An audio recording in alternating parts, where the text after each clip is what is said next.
YouTube, man, what's going on? It's LNH back with another vid, and if you guys have not seen again, man, Mikey Williams is back at it. This dude is really a menace because he's out here scoring a crazy amount of points on the court once again. Just when I thought he couldn't top himself one more time, he was really able to go out here and go crazy. So we're gonna break it down, but also we gotta take a look at some new footage of Zaire Wade as well. But let's break it down and get right into it. Now, if you guys do like this type of content that I put out, it does take some time, so please like the video, but let's check it out. Now, if you guys have not seen, of course, man, we gotta talk about it. Mikey Williams and how much he's been dropping recently.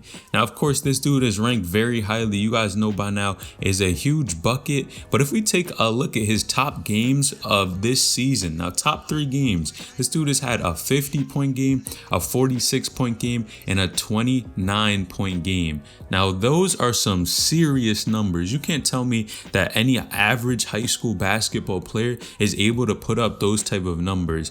Now, the only issue is if they're losing games. I gotta be honest here, we see numbers, but it's not a one-man show. At the end of the day, we want to win games, and you gotta be able to do that if you're a type of leader for your team. So that's definitely an issue. But Mikey actually just recently had that 46-point game, and I gotta be honest, he was looking crazy. Now, of course, he was actually back in San Diego playing there, and in San Diego, you guys know a lot of people said the competition was not as good, and he dropped 46. So I don't know, that's really for the people to decide, but he dropped 46 when he went back to San Diego, and he had 5 rebounds and 8 assists. Now, one thing I like about this is he's actually doing other things than just scoring. You guys know we see the games where people score 30, 40 points, have 0 assists, maybe some rebounds, but they're just being selfish with the basketball. And of course, they might be putting the ball in the basket very often, but it's hard to win games like that when you're not helping out your teammates. But if you're able to get 8 assists and of course 5 rebounds as well, I know you're doing more than just putting the ball in the basket. And he must have just had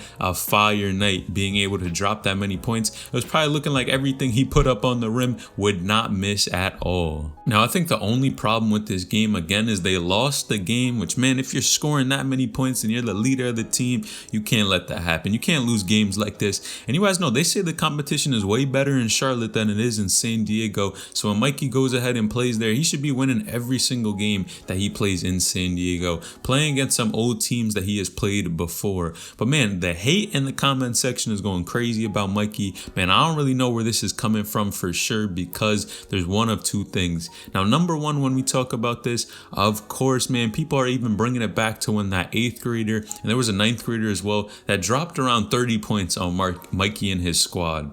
Now, when I take a look at this, man, of course, Mikey technically was not guarding them, but if you're one of these players who are the best on your team, you should have some pride for yourself, especially on defense, and should be able to go lock up some 8th or 9th graders. But I'm gonna be honest, these dudes were super talented and could put the ball in the basket very well. But man, I've seen that comment a ton of times. I think people need to relax and stop hating, just look and let him live his life. Again, how many people his age could really amass all of these things and really have the type of discipline and the work ethic to get in the gym and really make these type of results happen? And I just clap it up for him for even being able to drop 46 points. That is super impressive in it of itself. But man, a lot of stuff has been going on, and you guys even were commenting in the comment section down below with Kyree Walker, man. A lot of people are coming for me about Kyree Walker. I gotta talk about it real quick, because you guys know I reported that Kyree Walker actually had signed a deal with the G League to go play.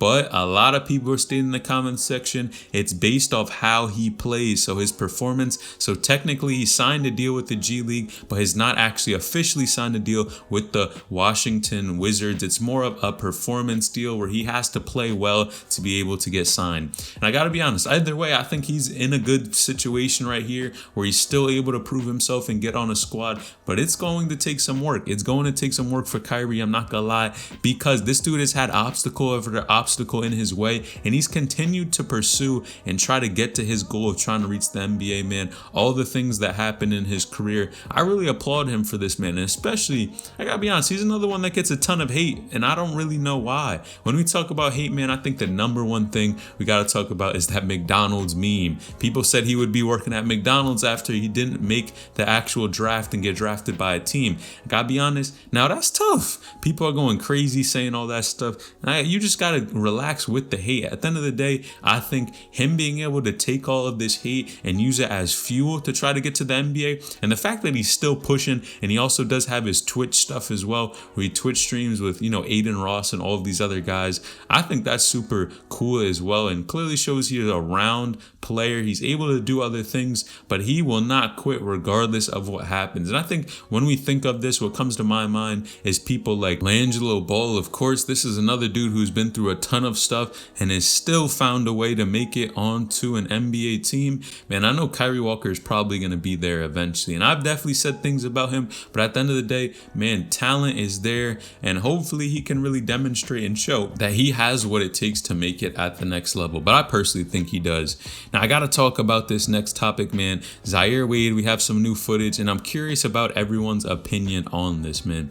Now, Zaire's back in the gym. He's playing against some dudes, and he's looking pretty cold. Again, we haven't really seen any game footage of him, but he's playing with these guys who are in the league, and he looks like he's knocking down shots and is ready to go. Now, keep in mind, yes, this dude did average 4 points in high school, but he's able to go from that 4 points to Brewster Academy, which was a prep school. And again, we really didn't see too much footage, and now he's able to go to the G League. I know a lot of people are being critical about this move, but honestly, if I was in my position and my father was able to get me in the G League, I wouldn't be too mad. I would definitely take it. But at the end of the day, we also do have to look at it as, did he really deserve this opportunity? And I think that's a question for you guys to answer. Some people will say no, because it's really just his dad that allowed him to get to that spot. But he looks pretty solid in this video. Again, we saw another video where he basically laid Ben Simmons, got a bucket on Ben Simmons. And you guys know Ben Simmons, man, he needs some work. A lot of stuff is going on with him as well. But I think that just shows, again, that Zaire is pretty dedicated to this game, regardless of what people have been saying. He's been super locked in, and I think that's what's going to help him make it to the next level. Also, his jump shot is looking super smooth. I got to give it to him for that. It looks like he's been putting in a lot of work, but honestly, I don't really know if this guy is ready to play in the G League. I really want to see how he plays against this top level competition, because let's just be honest, we know we did not see it in high school one bit. I think he might have had a couple times where he had games that he played well, but for the majority of the time when he was playing against high level competition, not in Florida, when he transferred and was playing for Sierra Canyon, I don't think the majority of the time when we saw him play, we really saw him get buckets and really go crazy. Again, he did get injured his senior year, I will give him that, but I think this is an opportunity for him to really show that he can play with top level competition if he can, and that is going to be up to him, man. But I'm gonna be super interested to see what the response is, how this dude even looks on an NBA court, because we've only seen him play high school basketball. So I'm really wondering if he actually has that type of talent to play at the next level, and man, will he be able to score and keep a spot regardless of if his father is on or part of the owner. I think when you have part ownership, you at least get some say, so could get a foot in the door. But again, that doesn't mean he's going to stay on the roster. It's really more of an opportunity in my eyes. But I'm curious, what do you guys think about these topics, man? Let me know in the comments down below. Make sure you like this vid, subscribe to the channel, turn on post notifications, get a notification every time I upload a new video. Appreciate each and every one of you. It's LNH and Mo.